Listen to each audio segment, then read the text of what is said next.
আজ দক্ষিণ চব্বিশ পরগনা জেলার কাকদ্বীপ ৮ নম্বর ঘাটে এবং মহেশতলা নুঙ্গি ফেরি ঘাটে হুগলি নদীতে শুভ মহালয়ার দর্পণ করতে ভোর থেকে পুণ্যার্থীদের উৎসবের মেজাজে উপচে পড়া ভিড়। অরুণার্থীদের সহযোগিতায় 34 নম্বর ওয়ার্ডের কাউন্সিলর গোপাল সাহার উদ্যোগে 30,000 মানুষের জন্য তৈরি ভোগ করা হয়। ভোগ বিতরণও দেওয়া হয়, জল ও কফি। পাশাপাশি চলছে বিভিন্ন অনুষ্ঠান। পুণ্যার্থীদের জন্য ডায়মন্ড হারবার জেলা পুলিশের রয়েছে কড়া নিরাপত্তা। চলছে হুগলি নদীতে নজরদারি। গোটা এলাকায় রয়েছে সিসিটিভি ক্যামেরা। আপনারা দেখছেন সংবাদ শিরোনাম।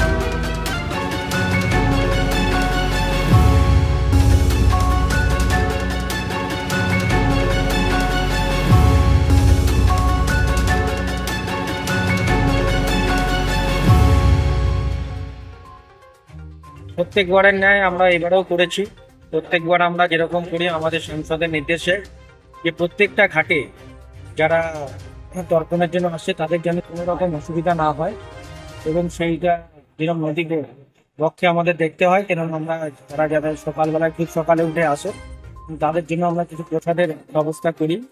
লুচি, পোলাও, আলুর দম, বোঁদে, চা আছে, জল, অনেকটা কিছু ব্যবস্থা, এরকম পায়েস, সমস্ত কিছু ব্যবস্থা আমাদের রাখে। কারণ আমাদের মাননীয় সাংসদ তাই কথা বলে যে মানুষের সেবা করতে হবে এবং সেবা করেই মানুষের ভালোবাসা আদায় করে দিতে হবে।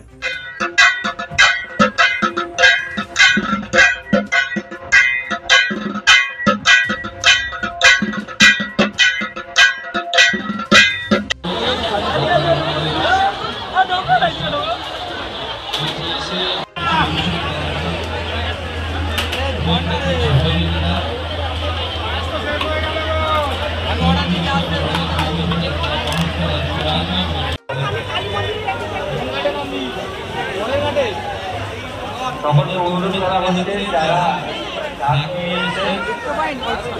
মণ্ডপ প্রাঙ্গনে এসে যারা মহিলা